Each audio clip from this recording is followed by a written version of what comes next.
దేవుని స్తోత్రం, హల్లెలూయా.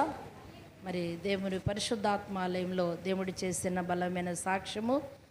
మరి కుమారుడు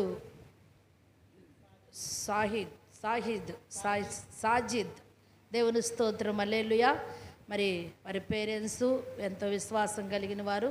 మరి తెనాలి నుండి వస్తున్న మన సహోదరి కుటుంబీకులు, వారి కుటుంబ సభ్యులు.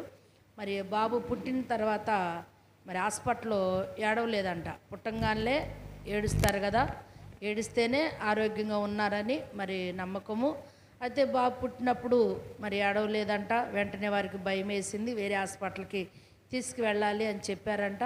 మరి తర్వాత అప్పుడే ఆ టైంలోనే మళ్ళా పిడిసిలాగా కూడా వచ్చినాయంట బాబుకి. మరి వాళ్ళు వెంటనే బాధపడుతూ మరి వాళ్ళ మేనత్తగారుగా చెప్పుంటారు. అయితే వాళ్ళు ఏం చేశారు, వెంటనే ఏసావలికి ఫోన్ చేశారు.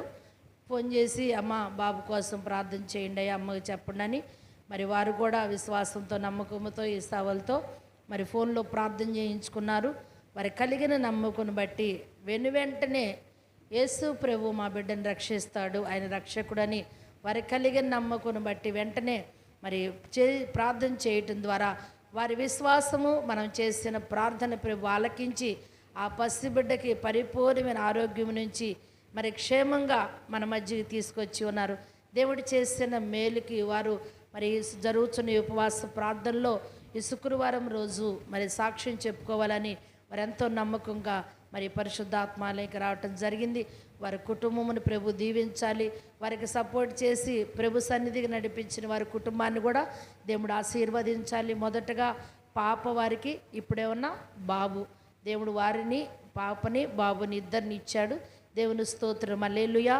దేవుడిచ్చిన బహుమానముని, ఆయన కాపాడిన కాపుదలను బట్టి దేవుని ప్రేమలో వారిని చక్కగా పెంచాలి. ఆ పెంచడానికి కూడా వారి పేరెంట్స్కి కూడా దేవుడు శక్తి, సామర్థ్యతని, ధైర్యముని, ఓర్పుని, నిబ్బరముని, సమాధానముని దేవుడు వారికి కూడా కలగ చేసేలాగా ప్రార్థన చేద్దాం.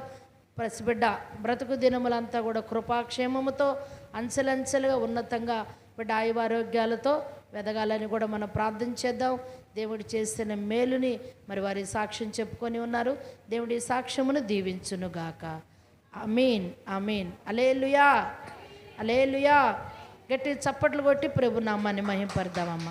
హల్లెలూయా, హల్లెలూయా.